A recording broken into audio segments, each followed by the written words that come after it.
ಪ್ರಜ್ವಲ್ ರೇವಣ್ಣ ವಿಡಿಯೋನೇ ಮಾಡ್ಕೊಂಡು ಬಿಟ್ಟಿದ್ದ. ಆ ವಿಡಿಯೋದಲ್ಲಿ ಬಹಳ ಸ್ಪಷ್ಟವಾಗಿ ಅವನ ಧ್ವನಿ ಇತ್ತು. ಆ ವಿಡಿಯೋದಲ್ಲಿ ಕೆಲವೊಂದು ಸಂದರ್ಭದಲ್ಲಿ ಆತನ ಮುಖಚರ್ಯಗಳು ಗೊತ್ತಾಗ್ತಾ ಇತ್ತು. ಅದಲ್ಲದೆ ಅದು ಪ್ರಜ್ವಲ್ ರೇವಣ್ಣನೇ ಅನ್ನೋದಕ್ಕೆ ಹಲವು ಸಾಕ್ಷಿಗಳ ಸಮೇತವಾಗಿ ನಾವು ಕೂಡ ನಿಮ್ಮ ಮುಂದೆ ಬಂದಿದ್ವಿ.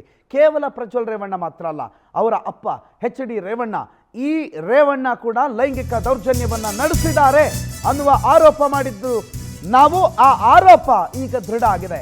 ಪ್ರಕರಣ ಸಂಬಂಧ ಚಾರ್ಜ್ ಶೀಟ್ ಅನ್ನು SIT ಸಲ್ಲಿಕೆ ಮಾಡಿದೆ. ಇದರಲ್ಲಿ ಬಹಳ ಪ್ರಮುಖವಾದಂತಹ ಅಂಶಗಳನ್ನ ಉಲ್ಲೇಖ ಮಾಡಲಾಗಿದೆ. ಲೈಂಗಿಕ ದೌರ್ಜನ್ಯದ ಅಂಶಗಳನ್ನು ಕೂಡ SIT ಇಲ್ಲಿ ಉಲ್ಲೇಖ ಮಾಡಿದೆ. ಸಂತ್ರಸ್ತ ಮಹಿಳೆಗೆ ಆದ ದೌರ್ಜನ್ಯದ ಕುರಿತು ಈ ಚಾರ್ಜ್ ಶೀಟ್ ನಲ್ಲಿ ಬಹಳ ಸ್ಪಷ್ಟವಾದ ಉಲ್ಲೇಖ ಇದೆ. ಮೊಟ್ಟ ಮೊದಲ ಬಾರಿಗೆ ಈ ಬಗ್ಗೆ ಸುದ್ದಿ ಮಾಡಿದ್ದು ನಿಮ್ಮ ಪವರ್ ಟಿವಿ. ಮೊಟ್ಟ ಮೊದಲ ಬಾರಿಗೆ ಇವರ ಕರ್ಮಕಾಂಡವನ್ನ, ಕಾಮಕಾಂಡವನ್ನ, ರಿಪಬ್ಲಿಕ್ ಆಫ್ ಹಾಸನ್ ಈ ಕಥೆಯನ್ನ ಹೊರಗಡೆ ತಂದಿದ್ದೆ ನಿಮ್ಮ ಪವರ್ ಟಿವಿ. ರೇವಣ್ಣನ ಲೈಂಗಿಕ ದೌರ್ಜನ್ಯದ ಬಗ್ಗೆಯೂ ಕೂಡ ಪವರ್ಫುಲ್ ವರದಿಯಾಗಿತ್ತು. ರಾಜ್ಯಾದ್ಯಂತ ಸಂಚಲನವನ್ನೇ ಸೃಷ್ಟಿ ಮಾಡಿತ್ತು ಪವರ್ ಟಿವಿಯ ಸ್ಟೋರಿ. ಈ ರೇವಣ್ಣ ಏನ್ ಮಾಡ್ತಾ ಇದ್ರು, ಪತ್ನಿ ಕೆಲ್ಸಕ್ಕೆ ಕರ್ಕೊಂಡ್ಬರ್ತಿದ್ರಲ್ಲ ಮಹಿಳೆಯರನ್ನ, ಇಲ್ಲಿ ಮನೆ ಕೆಲಸ ಇದೆ, ಅದು ಮಾಡ್ಬೇಕು ಇದು ಮಾಡಬೇಕು ಅಂತ. ಹಾಗೆ ಭವಾನಿ ಅಮ್ಮನವರು ಆ ಕಡೆ ಈ ಕಡೆ ಹೋಗ್ತಾ ಇದ್ದಂಗೆ ಹಣ್ಣು ತರೋದಕ್ಕೆ, ಮತ್ತೊಂದು ತರೋದಕ್ಕೆ ರೂಮ್ಗೆ ರೇವಣ್ಣ ಕರೆಸ್ಕೊತಾ ಇದ್ರು. ಸಂತ್ರಸ್ತ ಮಹಿಳೆಯನ್ನ ರೂಮ್ಗೆ ಕರೀತಾ ಇದ್ರು HD ರೇವಣ್ಣ. ಪತ್ನಿ ಭವಾನಿ ಮನೆಯಲ್ಲಿ ಇಲ್ಲದೆ ಇರೋ ಸಂದರ್ಭದಲ್ಲಿ ಆ ಮಹಿಳೆಯರಿಗೆ ಲೈಂಗಿಕ ಕಿರುಕುಳವನ್ನು ಕೊಡ್ತಾ ಇದ್ರು. ಇದ್ಯಾವುದು ನಾವು ಹೇಳ್ತಿರೋದಲ್ಲ, ಚಾರ್ಜ್ ಶೀಟ್ನಲ್ಲಿ ಉಲ್ಲೇಖ ಆಗಿರುವ ಅಂಶಗಳು. ಮನೆ ಕೆಲಸದ ಮಹಿಳೆಗೆ HD ರೇವಣ್ಣ ದೌರ್ಜನ್ಯ ಎಸಗಿದ್ದಾರೆ. ಹಣ್ಣು ಕೊಡೋ ನೆಪದಲ್ಲಿ ಮೈಕೈ ಮುಟ್ಟಿ ಲೈಂಗಿಕ ದೌರ್ಜನ್ಯ ನಡೆಸ್ತಾ ಇದ್ರು. ಸೊಂಟ ಚುಟ್ಟೋದು, ಸೀರೆ ಎಳೆಯೋದು, ಈ ರೀತಿಯಲ್ಲಿ HD ರೇವಣ್ಣ ಕಿರುಕುಳಗಳನ್ನು ಕೊಡ್ತಾ ಇದ್ರು.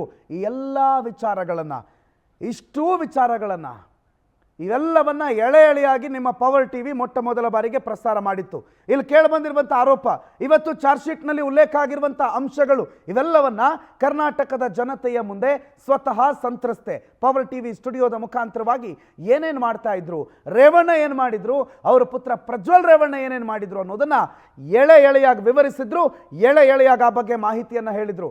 HD ರೇವಣ್ಣವರ ಬಗ್ಗೆ ಅವತ್ತಿನ ದಿನ ಮೊಟ್ಟ ಮೊದಲ ಬಾರಿಗೆ ಕರ್ನಾಟಕದ ಮಾಧ್ಯಮವೊಂದು ಇದನ್ನು ಸುದ್ದಿ ಮಾಡಿದಾಗ ಆ ಸಂತ್ರಸ್ತ ಏನು ಹೇಳಿದ್ರು ಕೇಳಿಸ್ಕೊಳ್ಳಿ. ಯಾರನ್ನೂ ಬಿಡ್ತಿರ್ಲಿಲ್ಲ ಸರ್ ಅವರು ಭವಾನಿ ಮೇಡಮ್ ಇಲ್ಲ ಅಂದರೆ ಅವ್ರದ್ದೇ ರಾಜಭಾರ ಸರ್. ಎಳ್ದಾಡೋರು ತುಂಬ ದಪ್ಪ ಎಳ್ದಾಡಿದ್ದಾರೆ. ನಾನು ಎಷ್ಟೋದಪ್ಪ ನನಗೆ ಸೀರೆ ಪಿನ್ನು ಕಿತ್ತೋಗಿದೆ. ನಾನು ಅವ್ರ ತಾವೆಲ್ಲ ಎಷ್ಟೋದಪ್ಪ ನಾನು ಜಾರ್ಕೊಂಡು ಬಂದಿದ್ದೀನಿ. ಆದರೆ ನಾನು ಯಾರ್ಕಂಡು ನನ್ನ ಕಟ್ಕೊಂಡು ಗಂಡು ಕಲಿಸೋದ ನಾನು ಹೇಳ್ಕೊಂಡಿಲ್ಲ. ಅವರು ಬರೋರು ಬಂದರೆ ಕೈಯೆಲ್ಲ ಹಿಂಗೆ ಎಳ್ದಾಡೋದು, ಇದೆಲ್ಲ ಮಾಡೋರು. ನಾವು ಅನ್ನೋವು, ಅಣ್ಣ ಹಿಂಗೆಲ್ಲ ಮುಟ್ಬೇಡಿ ಅಣ್ಣ ನಮ್ಮನ್ನ, ನಾವು ಅಂಥವ್ರಲ್ಲ ಅಂತ ಅನ್ನೋವು ಸರ್.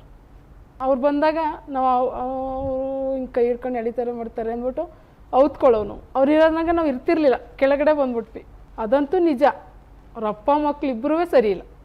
ಅದನ್ನು ನೋಡೇ ನಾವು ನಾನು ಇರ್ದೇ ಬಂದ್ಬಿಟ್ಟಿದ್ದು. ಯಾರನ್ನೂ ಬಿಡ್ತಿರ್ಲಿಲ್ಲ ಸರ್ ಅವರು ಭವಾನಿ ಮೇಡಮ್ ಇಲ್ಲ ಅಂದರೆ ಅವ್ರದ್ದೇ ರಾಜಭಾರ ಸರ್.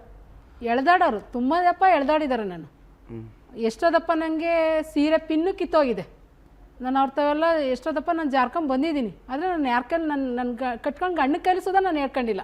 ಅವರು ಬರೋರು ಬಂದರೆ ಕೈಯೆಲ್ಲ ಹಿಂಗೆ ಎಳ್ದಾಡೋದು, ಇದೆಲ್ಲ ಮಾಡೋರು. ನಾವು ಅನ್ನೋವು, ಅಣ್ಣ ಹಿಂಗೆಲ್ಲ ಮುಟ್ಬೇಡಿ ಅಣ್ಣ ನಮ್ಮನ್ನ, ನಾವು ಅಂಥವ್ರಲ್ಲ ಅಂತ ಅನ್ನೋವು ಸರ್. ಅವ್ರು ಬಂದಾಗ ನಾವು ಹಿಂಗೆ ಕೈ ಹಿಡ್ಕೊಂಡು ಎಳಿತಾರೆ ಮಾಡ್ತಾರೆ ಅಂದ್ಬಿಟ್ಟು ಔತ್ಕೊಳ್ಳೋನು. ಅವ್ರು ಇರೋದ್ನಾಗ ನಾವು ಇರ್ತಿರ್ಲಿಲ್ಲ, ಕೆಳಗಡೆ ಬಂದ್ಬಿಟ್ವಿ. ಅದಂತೂ ನಿಜ. ಅವ್ರ ಅಪ್ಪ ಮಕ್ಳು ಇಬ್ಬರೂ ಸರಿ ಇಲ್ಲ. ಅದನ್ನು ನೋಡೇ ನಾವು ನಾನು ಇರ್ದೇ ಬಂದ್ಬಿಟ್ಟಿದ್ದು. ಯಾರನ್ನೂ ಬಿಡ್ತಿರ್ಲಿಲ್ಲ ಸರ್ 27ನೇ ತಾರೀಕು 4ನೇ ತಿಂಗಳು ಏಪ್ರಿಲ್ 27ನೇ ತಾರೀಕು ಪವರ್ ಟಿವಿ ಸ್ಟುಡಿಯೋದಲ್ಲಿ ಇದು ಸಂತ್ರಸ್ತೆ ಕೊಟ್ಟಿದ್ದಂತ ಹೇಳಿಕೆ. ಪತ್ನಿ ಭವಾನಿ ಮನೆಯಲ್ಲಿ ಇಲ್ಲದೆ ಇದ್ದಾಗ ಇವರದೇ ರಾಜ್ಯಭಾರ. ಮನೆಯಲ್ಲಿ ಭವಾನಿ ಅಮ್ಮ ಇಲ್ಲ ಅಂತಂದ್ರೆ ಮನೆ ಕೆಲಸದ ಮಹಿಳೆಯರ ಮೇಲೆ HD ರೇವಣ್ಣ ದೌರ್ಜನ್ಯ ಸಿಗ್ತಾರೆ. ಅವ್ರು ಹೊರಗಡೆ ಹೋದ್ರು ಅಂತಂದ್ರೆ ನಾವು ಔಸ್ಕೊಂಡು ಕೂತ್ಕೊಳ್ತಾ ಇದ್ವಿ. ಆದ್ರೂ ಕೂಡ ನಮ್ಮನ್ನು ಕರಿತಾ ಇದ್ರು. ಹಣ್ಣು ಕೊಡೋ ನೆಪದಲ್ಲಿ ಮೈಕೈ ಮುಟ್ಟಿ ಲೈಂಗಿಕ ದೌರ್ಜನ್ಯವನ್ನೇ ಸಿಗುತ್ತಾ ಇದ್ರು. ಸೊಂಟ ಚಿವುಟ್ತಾ ಇದ್ರು, ಸೀರೆ ಎಳೆದು ಕಿರುಕುಳ ಕೊಡ್ತಾ ಇದ್ರು. ಮಾನ್ಯ HD ರೇವಣ್ಣನವರು ಅನ್ನೋದನ್ನ ಸ್ವತಃ ಸಂತ್ರಸ್ತ ಮಹಿಳೆ 27ನೇ ತಾರೀಕು 4ನೇ ತಿಂಗಳು, ಇವತ್ತು 8ನೇ ತಿಂಗಳ 24ನೇ ತಾರೀಕು, ಹೆಚ್ಚು ಕಡಿಮೆ 4 ತಿಂಗಳ ಹಿಂದೆ ಇವೆಲ್ಲವನ್ನ ಸವಿಸ್ತಾರವಾಗಿ ಎಳೆ ಎಳೆಯಾಗಿ ಸ್ವತಃ ಸಂತ್ರಸ್ತೇನೆ ಕರ್ನಾಟಕದ ಜನರ ಮುಂದೆ ಬಿಚ್ಚಿಟ್ಟಿದ್ರು. ಅವತ್ತು ಏನೇನಾಗಿತ್ತು, ಅವತ್ತು ಯಾವ್ಯಾವ ರೀತಿಯಲ್ಲಿ ಈ ರೇವಣ್ಣ ಮತ್ತು ಅವರ ಪುತ್ರ ಪ್ರಜ್ವಲ್ ರೇವಣ್ಣ ಮಹಿಳೆಯರ ಮೇಲೆ ದೌರ್ಜನ್ಯ ಮಾಡ್ತಾನೆ, ಯಾವ ರೀತಿ ಲೈಂಗಿಕವಾಗಿ ಅವರನ್ನು ಬಳಕೆ ಮಾಡ್ಕೋತಾನೆ ಅನ್ನೋದನ್ನ ಎಳೆಯಾಗಿ ಆವತ್ತಿನ ದಿನವೇ ಹೇಳಿದ್ರು. ಅವೆಲ್ಲ ಅಂಶಗಳು ಸತ್ಯ. ಅವತ್ತು ಕಟ್ಟಿರೋದು ಕಥೆಯಲ್ಲ, ಅಥವಾ ಅವತ್ತು ಅವ್ರು ಹೇಳಿರೋದು ಯಾವುದು ಕೂಡ ಯಾರೋ ಹೇಳ್ಕೊಟ್ಟಿರುವ ಅಂಶಗಳಲ್ಲ. ಇದೆಲ್ಲವೂ ಅವತ್ತಾಗಿರೋದು ಅನ್ನೋದಕ್ಕೆ ಚಾರ್ಜ್ ಶೀಟ್ನ ಪ್ರತಿಗಳು, ಚಾರ್ಜ್ ಶೀಟ್ನ ಅಂಶಗಳು ಬಹಳ ಸ್ಪಷ್ಟವಾದಂಥ ಉತ್ತರವನ್ನು ಕೊಡ್ತಾ ಇವೆ. 27ನೇ ತಾರೀಕು ಹೇಳಿರೋದು ಮತ್ತು ಅವತ್ತಿನ ದಿನ ಆಗಿರೋದು ಇವೆಲ್ಲವೂ ನಿಜ. ಲೈಂಗಿಕ ದೌರ್ಜನ್ಯ ಎಸಗಿದ್ದಾರೆ ಪ್ರಜ್ವಲ್ ರೇವಣ್ಣ ಮತ್ತು ಎಚ್ ಡಿ ರೇವಣ್ಣ ಭವಾನಿಯಮ್ಮ ಮನೆಯಲ್ಲಿ ಇಲ್ದಿದ್ದಿರೋ ಸಂದರ್ಭದಲ್ಲಿ ಮನೆ ಕೆಲಸದ ಮಹಿಳೆಯರನ್ನ ಒಳಗಡೆ ರೂಮ್ ಒಳಗಡೆ ಕರೆಸ್ಕೊತಾ ಇದ್ರು. ಹಣ್ಣು ಕೊಡೋ ನೆಪದಲ್ಲಿ ಅವರ ಮೈ ಮುಟ್ತಾ ಇದ್ರು, ಮೈ ಕೈ ಮುಟ್ಟಿ ಮಾತಾಡಿಸ್ತಾ ಇದ್ರು.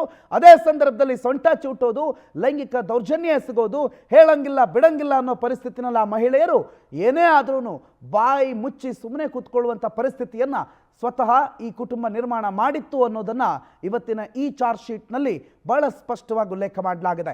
2144 ಪುಟಗಳ ಈ ಚಾರ್ಜ್ ಶೀಟ್ನಲ್ಲಿ ಪ್ರಮುಖ ಅಂಶಗಳು ಏನೇನು ಡೀಟೇಲ್ಸ್ ಕೊಡ್ತಾರೆ ನಮ್ಮ ಪ್ರತಿನಿಧಿ ರೂಪೇಶ್ ನೇರ ಸಂಪರ್ಕದಲ್ಲಿ ಜಾಯ್ನ್ ಆಗಿದ್ದಾರೆ. Rupesh, good morning. ನಾವು ಹೇಳಿರೋದು ಅಲ್ಲಾಗಿರೋದು, ಈಗ ಚಾರ್ಜ್ ಶೀಟ್ನಲ್ಲಿರುವಂಥ ಅಂಶ ಇವೆಲ್ಲವೂ ಹೊಂದಿಕೆ ಆಗ್ತಾ ಇದೆ, ಇವೆಲ್ಲವೂ ಎಸ್ ಅವತ್ತಾಗಿರೋದು ನಿಜ ಅಂತ ಹೇಳಲಾಗ್ತಾ ಇದೆ. ಈಗ ಈ ಚಾರ್ಜ್ ಶೀಟ್ನಲ್ಲಿ ಪ್ರಮುಖ ಅಂಶಗಳೇನು, ಎಚ್ ಡಿ ರೇವಣ್ಣ ಅವರ ಮೇಲಿರುವ ಆರೋಪ ಮತ್ತು ಪ್ರಜ್ವಲ್ ರೇವಣ್ಣ ಅವರ ಮೇಲಿರುವ ಆರೋಪದ ಸಂಬಂಧ ಚಾರ್ಜ್ ಶೀಟ್ ಏನು ಹೇಳ್ತಾ ಇದೆ ರೂಪೇಶ್? ಇಲ್ಲಿ ಪ್ರಣೋತ್, ಇದೀಗ ಪ್ರಜ್ವಲ್ ರೇವಣ್ಣ ಲೈಂಗಿಕ ದೌರ್ಜನ್ಯ ಪ್ರಕರಣ, ಅದೇ ರೀತಿಯಾಗಿ ರೇವಣ್ಣ ಅವರ ಲೈಂಗಿಕ ಕಿರುಕುಳ ಪ್ರಕರಣ ಸಂಬಂಧಪಟ್ಟಂತೆ ಚಾರ್ಜ್ ಶೀಟ್ ಅನ್ನ ಸಲ್ಲಿಕೆ ಮಾಡಲಾಗಿದೆ. ಹೀಗಾಗಿ ಕೋರ್ಟ್ಗೆ ಸಲ್ಲಿಸಿದಂತ ಚಾರ್ಜ್ ಶೀಟ್ ನಲ್ಲಿ ಒಂದಿಷ್ಟು ಆರೋಪಗಳು ಸಂಬಂಧಪಟ್ಟಂತೆ ದೃಢಪಡಿಸ್ತಾ ಇದೆ. ಪವರ್ ಟಿವಿ ಏನೇನು ವರದಿ ಮಾಡಿತ್ತು ಆ ಎಲ್ಲಾ ಆರೋಪಗಳು ಕೂಡ ಇಲ್ಲಿ ಚಾರ್ಜ್ ಶೀಟ್ ನಲ್ಲಿ ದೃಢ ಆಗ್ತಾ ಇದೆ. ಯಾಕಂತ ಹೇಳಿದ್ರೆ ಮೊದಲೇದಾಗಿ ಪ್ರಜ್ವಲ್ ರೇವಣ್ಣ ಅವರು ಲೈಂಗಿಕ ದೌರ್ಜನ್ಯವನ್ನು ಎಸಗಿದ್ರು ಅಂತ ಹೇಳಿ ಸಾಲು ಮಹಿಳೆಯರು ದೂರು ಕೊಡ್ತವೆ. ಪವರ್ ಟಿವಿ ಅವರು ಸಮಗ್ರವಾಗಿರ್ತಕ್ಕಂಥ, ಯಾಕಂದ್ರೆ ಮಾಧ್ಯಮ ಇತಿಹಾಸದಲ್ಲಿ ಮೊದಲ ಬಾರಿಗೆ ಈ ರೀತಿಯಾಗಿರ್ತಕ್ಕಂಥ ಸುದ್ದಿಯನ್ನ ಬ್ರೇಕ್ ಮಾಡಿದ್ದು, ಯಾವ ರೀತಿ ದೌರ್ಜನ್ಯವನ್ನು ಎಸಗಿದ್ರು ಅಂತ ಹೇಳಿ ಪವರ್ ಟಿವಿ ಸುದ್ದಿ ಮಾಡ್ತು. ಆ ಸಂದರ್ಭದಲ್ಲಿ ಒಂದಿಷ್ಟು ಇಲ್ಲಿ ಬೇರೆ ನಾಯಕರುಗಳಿರ್ಬೋದು, ಬೇರೆ ನಾಯಕರು ಈ ರೀತಿಯಾಗಿ ಇರತಕ್ಕಂಥದ್ದು ಪ್ರಕರಣ ತಿರುಚಲಾಯಿತು, ವಿಡಿಯೋ ಆ ರೀತಿಯಾಗಿರ್ತಕ್ಕಂಥ ಮಾತುಗಳನ್ನು ಆಡಿದ್ರು. ಈಗ ಎಲ್ಲರಿಗೂ ಕೂಡ ಉತ್ತರ ಸಿಕ್ಕದಂತಾಗಿದೆ. ಹೀಗಾಗಿ ವಿಡಿಯೋ ತಿರುಚಿಲ್ಲ, FSL ಕೂಡ ದೃಢಪಡಿಸಿದೆ. ಅದಾದ ಬಳಿಕವಾಗಿ ಪ್ರಜ್ವಲ್ ರೇವಣ್ಣ ಲೈಂಗಿಕ ದೌರ್ಜನ್ಯ ಸಂಬಂಧಪಟ್ಟ ಹಾಗೆ ಒಂದಿಷ್ಟು ಸಾಕ್ಷ್ಯಾಧಾರಗಳ ಸಮೇತವಾಗಿ ಚಾರ್ಜ್ ಶೀಟ್ ಅನ್ನು ಸಲ್ಲಿಕೆ ಆಗಿದೆ. ಅದೇ ರೀತಿಯಾಗಿ ಎಚ್ ಡಿ ರೇವಣ್ಣ ಅವರು ಲೈಂಗಿಕ ಕಿರುಕುಳ ಕೊಟ್ಟರು ಅಂತ ಹೇಳಿ ಆರೋಪಿಸಲಾಗಿತ್ತು. ಸಂಬಂಧಪಟ್ಟಂತೆ ಪವರ್ ಟಿವಿ ಸ್ಟುಡಿಯೋದಲ್ಲೇ ಆ ಮಹಿಳೆ ಎಳೆಯಾಗಿ ಯಾವ ರೀತಿಯಾಗಿ ಲೈಂಗಿಕ ದೌರ್ಜನ್ಯವನ್ನ ಎಸಗ್ತಾ ಇದ್ರು, ಕಿರುಕುಳನ್ನು ಕೊಡ್ತಾ ಇದ್ರು ಅಂತ ಹೇಳಿ ಹೇಳ್ಕೊಂಡಿತ್ತು. ಹೀಗಾಗಿ ಅದೇ ವಿಚಾರ ಸಂಬಂಧಪಟ್ಟಂತೆ ಇದೀಗ ಮತ್ತೆ ಚಾರ್ಜ್ ಶೀಟ್ ಸಲ್ಲಿಕೆ ಆಗಿದ್ದು, ಇಲ್ಲೂ ಕೂಡ ಎಲ್ಲ ಆರೋಪಗಳು ದೃಢಪಾಗ್ತಾ ಇದೆ. ಪೊಲೀಸ್ನವರು ಚಾರ್ಜ್ ಫ್ರೇಮ್ ಮಾಡಬೇಕಾದ್ರೂ ಕೂಡ ಆ ವಿಚಾರವನ್ನ, ಯಾಕಂತ ಹೇಳಿದ್ರೆ ಯಾವ ರೀತಿಯಾಗಿ ಲೈಂಗಿಕ ದೌರ್ಜನ್ಯವನ್ನು ಕೊಡಲಾಯಿತು, ಕಿರುಕುಳವನ್ನು ಯಾವ ರೀತಿಯಾಗಿ ಕೊಡಲಾಯಿತು, ಎಲ್ಲಾ ವಿಚಾರವನ್ನು ದೃಢಪಡಿಸಿ ಇದೀಗ ಕೋರ್ಟ್ಗೆ ಚಾರ್ಜ್ ಶೀಟ್ ಸಲ್ಲಿಕೆ ಆಗಿದೆ. ಹೀಗಾಗಿ ಯಾಕಂತ ಹೇಳಿದ್ರೆ ಒಂದು ಆರೋಪ ಬಂದಾಗ ಚಾರ್ಜ್ ಶೀಟ್ ಸಲ್ಲಿಸುವಾಗ ಆರೋಪದ ಒಂದಿಷ್ಟು ಮೊತ್ತಗಳಿರ್ಬೋದು, ಸಾರಗಳು ಸ್ವಲ್ಪ ಕಡಿಮೆ ಆಗ್ಬೋದು ಇವತ್ತೆ ಅಂತ ಹೇಳಿ ಹೇಳಾಗ್ತಾ ಇತ್ತು. ಆದ್ರೆ ಈ ಪ್ರಕರಣದಲ್ಲಿ ಹಂಗಾಗಿಲ್ಲ, ಯಥಾವತ್. ಯಾಕಂತ ಹೇಳಿದ್ರೆ ಯಾವ ರೀತಿಯಾಗಿ ದೌರ್ಜನ್ಯ ಮಾಡಿದ್ರು ಅಂತ ಹೇಳಿ ಹಿಂದೆ ಮಾಧ್ಯಮಗಳು ಉಲ್ಲೇಖ ಮಾಡಿತ್ತು, ಪವರ್ ಟಿವಿಯಲ್ಲಿ ಕೂಡ ಸುದ್ದಿ ಬಿತ್ತರಾಗಿತ್ತು. ಅದೇ ಮಾದರಿಯಲ್ಲಿ ಚಾರ್ಜ್ ಶೀಟ್ ಸಲ್ಲಿಕೆ ಆಗಿದೆ. ಕೇವಲ ಚಾರ್ಜ್ ಶೀಟ್ ಮಾತ್ರ ಅಲ್ಲ, ಅವರಿಂದ ಒಂದಿಷ್ಟು ಮಹಜರ್ ಮಾಡಿದ್ದು, ಅದಾದ ನಂತರವಾಗಿ FSLಗೆ ಒಂದಿಷ್ಟು ಸಾಕ್ಷ್ಯಾಧಾರಗೋಸ್ಕರವಾಗಿ FSL ಕಳಿಸಲಾಗಿತ್ತು. ಟೆಕ್ನಿಕಲ್ ಎವಿಡೆನ್ಸ್ ಗಳನ್ನು ಕೂಡ ಕಲೆ ಹಾಕಲಾಗಿತ್ತು. ವಿಡಿಯೋಗೆ ಸಂಬಂಧಪಟ್ಟಂತೆ ಹೋಲಿಕೆ ಮಾಡಾಯಿತು. ಇದು ಮಾರ್ಫಿಂಗ್ ಅಥವಾ ಅಲ್ಲ, ಆ ರೀತಿಯಾಗಿ ಹೋಲಿಕೆಯನ್ನು ಮಾಡಲಾಯಿತು. ಎಲ್ಲಾ ವರದಿಗಳ ಸಮೇತವಾಗಿ ಚಾರ್ಜ್ ಶೀಟ್ ಅನ್ನ ಕೋರ್ಟ್ಗೆ ಸಲ್ಲಿಕೆ ಮಾಡಲಾಗಿದೆ.